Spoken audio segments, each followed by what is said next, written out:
Город Новороссийск, улица Шевченко.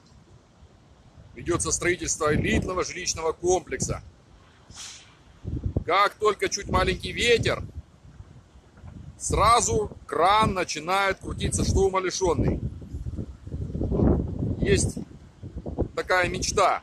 Скорее бы этот кран рухнул на начальной стадии и задавил половину этих придурков, которые ходят тут в чистых костюмчиках, в белых касочках, имитируют деятельность начальства. Ну, чтобы хотя бы половину из них просто задавило. Ну, тогда, может быть, краны будут ставить на башенный тормоз. Вот как красиво. Два крана навстречу друг друга в унисон. Так. Ой, как хорошо.